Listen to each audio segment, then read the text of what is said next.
And then you could talk about the teepees. TV's not my invention. I know. None of this was my idea. Let's get this straight from the start. None of this was my idea. Not the filming, the building of the house.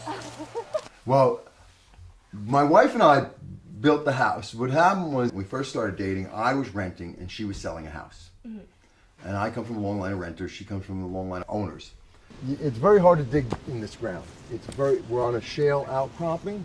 So my wife one day came up with this idea of these teepees that are freestanding. They're not in the ground, they're freestanding.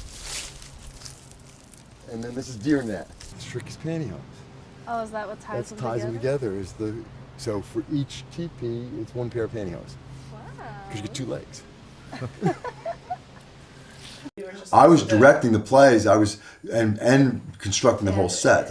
And these three actors and I, they came up to build the house. They built my house. I said, we'll be able to build the house. Just act like carpenters, just act like carpenters. And John, Sean, and Rich and I, and Peggy, and the four of us finished the inside of the house. Was Max alive? Yeah, Max was 2, 3. Oh, wow. He was like Calvin. So you built a house with a baby? Yeah, I would babysit him here, and he'd be crawling on the beams. My mother'd come up and say, "What are you, crazy?" Quick look, bedroom, dogs, Bruce. That's my Brucey. I love Bruce. Mm-hmm. You my buddy? You gonna give me a kiss? Yeah, sweetheart. So, this is, let me move that out of the way, the 3rd floor. This is a great view. That's why we built it this way, so you can see that view. We lived here for 3 years without railings. And I did a project called The Search for the Hudson River Monster, which was a big hoax. And Hoax? It was a big hoax. I do these, every so often I do hoax. I'm working on one now. Yeah. You're working on a hoax? Yes. And was all the stuff immediately in here? All this stuff? Yeah. Oh God, this stuff. Some of it. A lot of it, right? Some of it was. The horse? Yeah, the horse we got right after we built the house. That was like one of the first things we bought for the house. A really practical piece of furniture. This is a painting that my wife did. I think that's all oil. It might be a little acrylic, but I think that one's all oil on canvas. That was done a long time ago. There's a lot of her stuff hanging around here. Yeah, I love it. Cheaper than buying art. That is a gallery of Max's male relatives back to his great-great-grandfather. That's Max.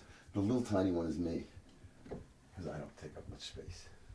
There's an artist that I knew in Montclair, and he took all these pictures of all these people. Then he made portraits, and I was the only one in yellows. Everybody was blues and grays and browns and all these dark colors. And in the middle of this whole thing was this bright yellow picture.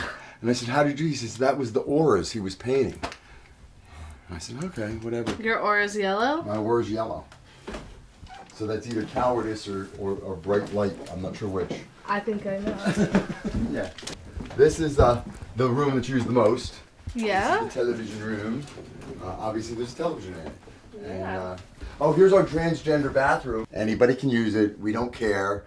Just That's clean up right. after yourself, will you? That's right. You know? What's the thing? What's the story that you told me? I always try to remember it with the poet versus like the doctor or something. Oh, jeez. You're asking me really interesting stories that have nothing to do with my. All right. I told her, and it's true. That's like what I really wanted. That painting is never going to sale. That's what attracted me to Peg. First time I saw it, I'm looking at this because I went to 3rd grade through high school with my wife, and I didn't really know her because she was like smart and talented, and she was selling this house and moving and all the things she was doing. I went to the house where she was moving, and this painting was on the wall, and I looked at this painting for about 20 minutes. I said, and then for some reason I started asking her about the painting, and she said, "Wow, you really you know what I'm thinking?" And I said, "Well, it's right there." She said, "What?" I said, "It's." And I started, she said, "Holy shit." And with that, I went downstairs, picked up a 300-pound kiln and carried it 2 flights of stairs to the truck because I was showing off. She had been engaged to a doctor, and he wants her to come to Texas. He wants to re-engage. And that's why she was selling this house. That's what all this house and the kiln and the hall, this painting, that's all about that. But I make an effort. I drove her to the airport. What? Yeah, you can go to Texas. I got no fear. And I gave her a card. And I said, when you get on the plane, open it and, whatever you decide. And Peggy came back. And she came back. She said she had a choice between the doctor or the poet, and she chose the poet. And I said, but I'm not a poet. She says, you're a poet. This is one of Peggy's. These are the most recent things she did just before she passed away. She did these just about a year before. Just before she really got sick. That's a Salvador Dali print, by the way. Like a real, like a real, yeah, piece of crap. But it is. It's okay. But that's an original Peggy. See now the difference between the green and the cows? She actually could paint real things like cows. She made that, right? This was the first gift she ever gave me, was this pot.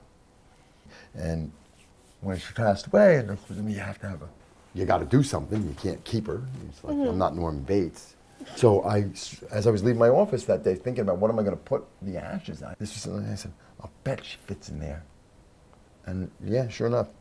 Yeah. But I have a philosophy that if, okay, there's a big word there, if there is a benevolent God, he would never take you while you're reading a book. He would let you finish. So I'm reading books like 900-page books now. That's good. Because I'm not taking any chances. That is a smart philosophy. Isn't it? Think about it. Why would he do that?